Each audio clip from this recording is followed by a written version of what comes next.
Barakatah Yahweh, Bahashem Yahushai, Bahashem Racha Kodash. Welcome to part 2. This part of it is called What About Deuteronomy 21 and 14? Because I just went back and listened to a little bit more of this, and pretty much he's saying that the scriptures is against against rape, and pretty much guess what he's saying, that Deuteronomy 21 is not speaking about, rape. All right. And when we go to it, or before we go to it, when you go to the 20th chapter speaks about laws of warfare. Okay. And these were different instances where you would go to war with the enemy being the other nations. And there were certain things that we did, and certain things that we didn't do.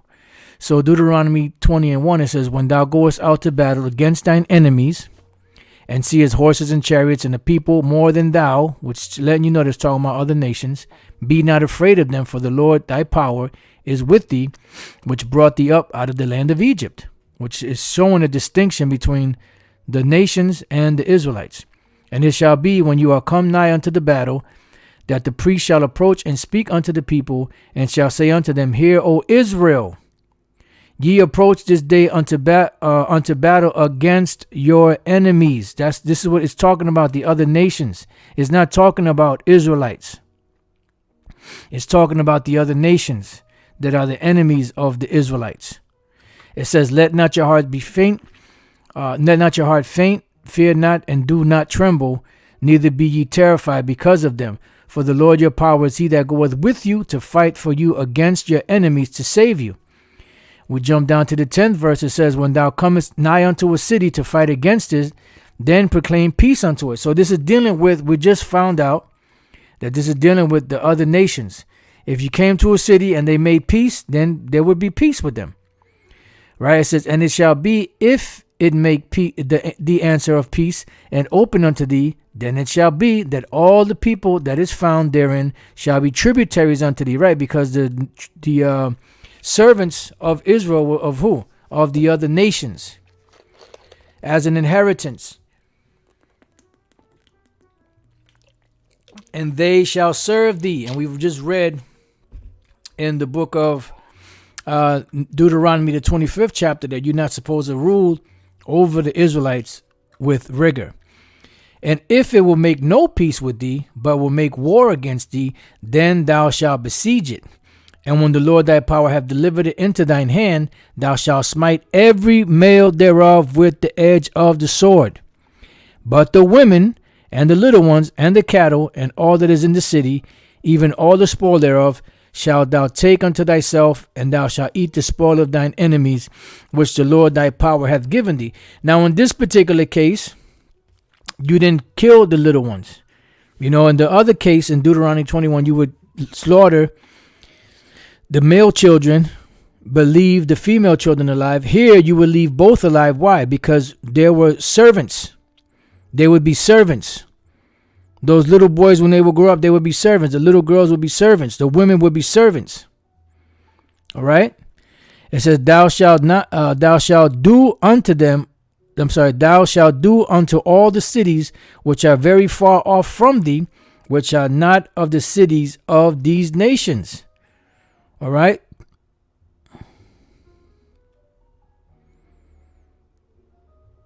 Right. And then it goes on to say, but of the cities of these people, the nations it's speaking about were the Canaanite nations. These are other nations, people of other nations. These in the 15th verses talking about the Canaanites. You got to read Deuteronomy, the 7th chapter. And you have to go back to Genesis and find out that we were not supposed to deal, the Israelites were not supposed to deal with the Canaanite people, period. It says, but of the cities of these people, which is what? The Canaanites, which the Lord thy power doth give thee for an inheritance, thou shalt save alive nothing that breatheth, nothing, utterly slain. But thou shalt utterly destroy them, namely the Hittites and the Amorites and the Canaanites and the Perizzites, the Hivites and the Jebusites, as the Lord thy power hath commanded thee, which shows you a distinction between the Canaanite nations and the other nations, which is up here from the 10th verse to roughly about the 14th verse. All right. Now, Moving along, Joshua 21:43. And the Lord gave unto all Israel all the lands which he sware to give unto their fathers, and they possessed it and dwell therein. And the Lord gave them rest round about, according to all that he sware unto their fathers. And there stood not a man of all their enemies before them. The Lord delivered all their enemies into their hand, dealing with the Canaanites and all these different nations. There failed not aught of any good thing which the Lord hath spoken unto the house of Israel, all came to pass. Which brings about this here, going back to Deuteronomy 21 and 14. Let's read Deuteronomy 21:14, because we read this in the last lesson. But let's go to the 14th verse. It says, And it shall be, if thou have no delight in her, then thou shalt let her go whither she will, but thou shalt not sell her at all for money.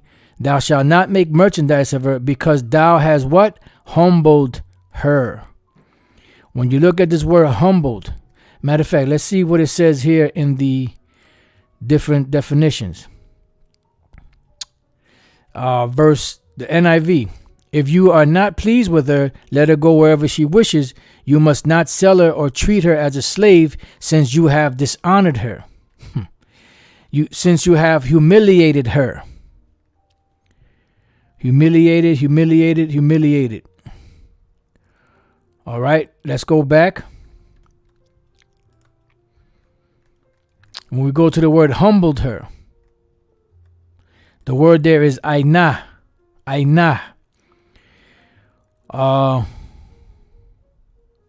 It says to be occupied, be busy, to afflict, oppress, humble, be afflicted, be bowed down. Let's see what else we got. Mishandled, afflict.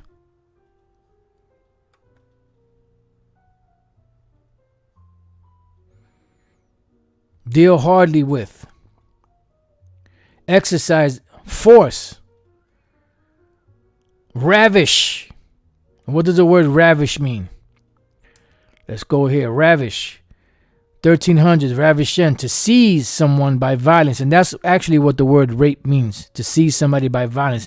So when you seize a woman, that's rape. But then when you pop her, that's just an act of sex. You know, the sex part has nothing to do with rape. Rape is just the seizing of someone, holding them against their will. Carry away a person, especially a woman, from Old French ravis, present participle stem of ravir, to seize, to take hastily, from Vulgar Latin rapire, from Latin rapere, to seize and carry off, carry away suddenly, hurry away, see rapid. Since the earliest uses in English, sometimes implying subsequent violation, the meaning transferred commit rape upon is recorded by mid-15th century. All right, so he would actually take this woman and ravish her against her will. These guys are too emotional, and like Elder Pastor said, it seems harsh, but this is in the law. All right, so when we go to this web page here, we read already what is the nature of the sexual act contemplated in Deuteronomy 21 and 10 through 14. We shall focus on the expression violated her. Right, in different translations, it uses the word violate. Inita, which is aina, and I don't know we'll have to look it up in the Hebrew, but I know the root word is aina.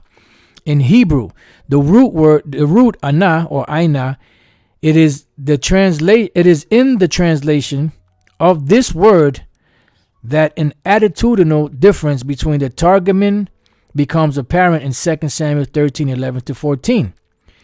The Targumim is, if I'm not mistaken, that's the interpretation of the Old Testament. It says the story of Amnon and Tamar, the root anah, is used twice. Do not violate me. And then he overpowered her. He violated her. And this was one of the scriptures that always came to mind when we were dealing with Deuteronomy, the 22nd chapter and the 28th verse on down. If a man find a damsel that is a virgin, which is not betrothed, and lay hold on her, and lie with her, and they be found, And when we read through here, through the different translations, here in the NIV, if a man happens to meet a virgin who was not pledged to be married and rapes her, and they are discovered. If a man meets a virgin who is not betrothed and seizes her and lies with her, and they are found. And this right here explains that rape is to take someone against their will, not let them go, and then afterwards he had sex with her. It's plain. But these guys are too emotional. You know, they lack the manly mineral. You know, here it is, no cowards and raw, you know, macho man, you know, that bravado. But really, they're not. They've pretty much been what's the word I'm looking for? Entangled in this westernized society. So it says, if this is the CSB, if a man encounters a young woman, a virgin who is not engaged, takes hold of her and rapes her, and they are discovered. See? So every different translations use the word rape. Now, that is part of the rape, right? That was the action that was done. Then the penalty would be, then the man that lay with her shall give unto her damsel's father 50 shekels of silver, and she shall be his wife, because he hath what? Humbled her. He took it against her will. You know, he pressed upon her. He ravished her. He may not put her away all his days. And when we go to the word humbled her, once again, we have the word ainah, which that word ainah goes with this scripture here, which, like I said, there were times when this scripture would pop up in my mind whenever I would read Deuteronomy 22 and 29, which is 2 Samuel 13 and 11. Let's go there. 2 Sam 13 and 11. Now, this is well, you could go further up. You could start here because Amnon, which was King David's son, he loved his. She was supposed to be his niece. You know, and he was in love with her. He wanted to pop her. So so one of his servants told him to make himself sick and have her come to him to nurse him back to health. Says so, verse 8. So Tamar, matter of fact, I'm just gonna go straight to the point. 11th verse. And when she had brought them unto him to eat, meaning the food that she made for him, he took hold of her and said unto her, come lie with me, my sister. So he wanted to have sex with her. Lie with me. He wanted to have sex with her. He took hold, kazak, which means what? Strength. Because he was stronger than her. So he grabbed her, right? And told her, let's have sex with me. And she answered him, nay, my brother, do not force me. For no such thing ought to be done in Israel. Do not thou this folly. So what is it speaking about? It's talking about rape. Don't force me to do this. Right? Now, when we go down to the word force, is what? It's the same word. Ainah. Ainah. And the reason why it says folly is because she was his niece. You know, there were certain close relatives you were not supposed to have, sex with. You know? Anyway, it says, and I, whither shall I cause my shame to go? Yeah, because she was a virgin. And as for thee, and then who's going to want her after that? It says, and as for thee, thou shalt be as one of the fools in Israel. Now therefore I pray thee, speak unto the king, for he will not withhold me from thee. Howbeit he would not hearken unto her voice, but being stronger than she, forced her and lay with her. So what's the word forced again? The word ainah. All right? Through the idea of looking down or browbeating. In other words, he was stronger than her. So he took it. Now let's see what comes up when we go to the Bibles. Right. But Amnon, and NLT, but Amnon wouldn't listen to her, and since he was stronger than she was, he raped her. This is the same word that's being used here in Deuteronomy 22 and 29 when it deals with the word humble her. Because up here, he grabbed her, he seized her, and he lay with her, had sex with her. It didn't matter if she was with it or not. But this right here is a law in the scriptures. If this was to happen, this wasn't something that happened every day, but if this was to happen, because when you read above this, there's different laws on morality, and there's also laws on rape. If you raped a virgin or a woman that had not been laying with man, but she was betrothed, meaning she was engaged to another man, then that's adultery. So the man would be put to death, and if she didn't scream, she would be put to death. But if she screamed, she would be quit. And it gives you different instances of damsels or young women or virgins, and the situation dealing with rape. In this particular case, she was a virgin. She didn't have a man. She wasn't engaged to anybody, and this man took her because he was stronger than her because she looked good. So this is what he would have to do. Then the man that lay with her shall give unto the damsel's father 50 shekels of silver. Why? Because that would be a compensation for the damages. Because now her father can't sell her. Even if she was to stay with her father, what can he do? No man wanted a woman that wasn't a virgin back then. You see? So he had to compensate the father with 50 shekels of silver, and she shall be his wife. So there was a connection. If you popped a woman because you couldn't contain yourself, then there was a penalty. You have to pay the father, and you have to marry this woman. And because he had humbled her, because he raped her, he may not put her away all his days, and he had to stay with her. He couldn't just brush her off and say, "Get out of here! I don't want you anymore." Which was the case of what Amnon did with his niece. After he popped her, and then Amnon hated her exceedingly. See, so that so that the hatred wherewith he hated her was greater than the love wherewith he had loved her. And Amnon said unto her, "Arise, be gone." That was not supposed to be so according to the law, because now this is your woman. All right, so let's go back. And he lay with her, if we understand, and he lay with her to mean, and he had intercourse with her, we may understand from the juxtaposition of the two concepts that anna or aina can be considered sexual violence. That is, in this instance, the use of anna or aina together with had intercourse seems to imply actual rape, which it is actual rape. This seems to be the case as well in Genesis 34 and 2.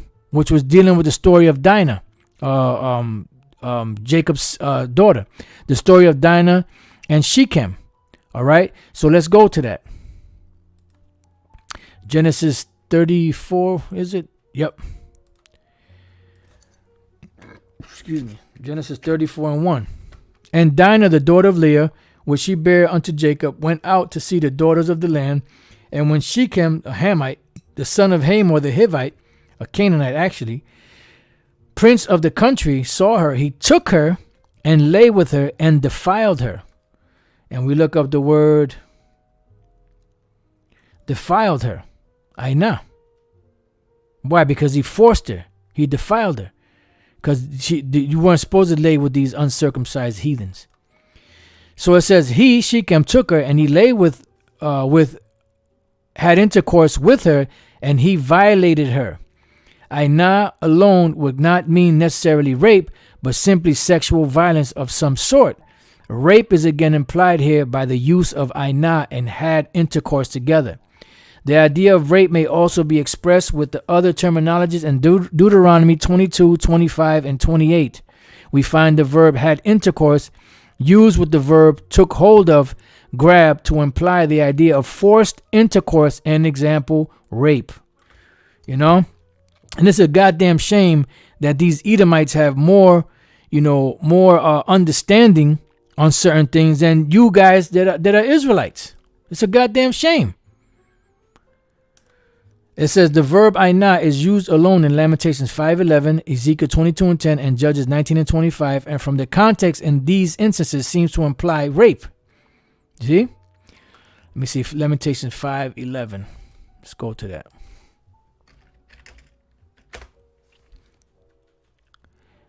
It says they ravished the women in Zion, right, and the maids in the cities of Judah. So that was when the Babylonians came in and did this.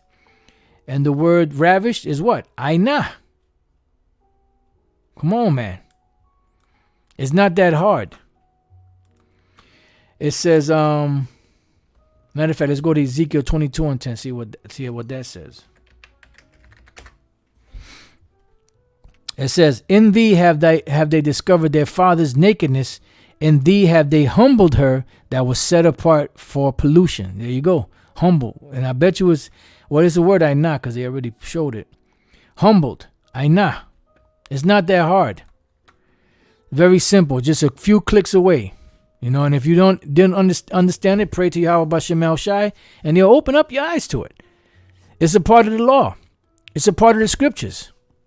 You can't just remove stuff out of the scriptures that you just don't agree with, because you're taken away from the word of the Lord. And you know what happens if you take away. It says, we must recognize, however, that though it is important to determine what is meant by ainah in Deuteronomy 21:14, rape is only one way of exerting sexual violence. Clearly, sexual violence is conveyed in all the quoted instances where ainah is used. Thus, although there is no specific mention of rape in Deuteronomy 21:14, the word inita, which the root word is ainah, implies that the woman's consent, if any, to intercourse was due to her circumstances, meaning she didn't have a choice. You know, she shall mourn her parents. Let's go back to it. Where are we? Deuteronomy 21:14. And it shall be, if thou have no delight in her, right here, 13. She shall put the raiment of her captivity from off her, because she was a captive, and shall remain in thine house, and bewail her father and her mother a full month. And after that thou shalt go in unto her, and be her husband, and she shall be thy wife. And it shall be, if thou have no delight in her, then thou shalt let her go without, whither she will, but thou shalt not sell her at all for money. Thou shalt not make merchandise of her, because thou hast humbled her.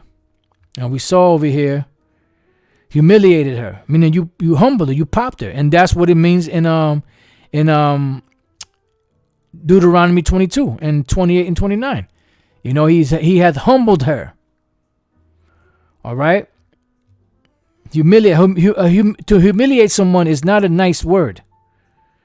You know, here it is. You killed her parents, you took her, you let her mourn her parents, and then you popped her. So she got popped. You've been hit by she got popped by the individual who murdered her family. You know? So it didn't matter if she consented or not. It's if the man wanted to have her. That's why she went through that process in the first place. So come on, man. These guys, they're just emotional. You know, so with that, you know, that was part 2. What about Deuteronomy 21 and 14? So I pray that you brothers and your few sisters have been edified. Till the next time I say shalom.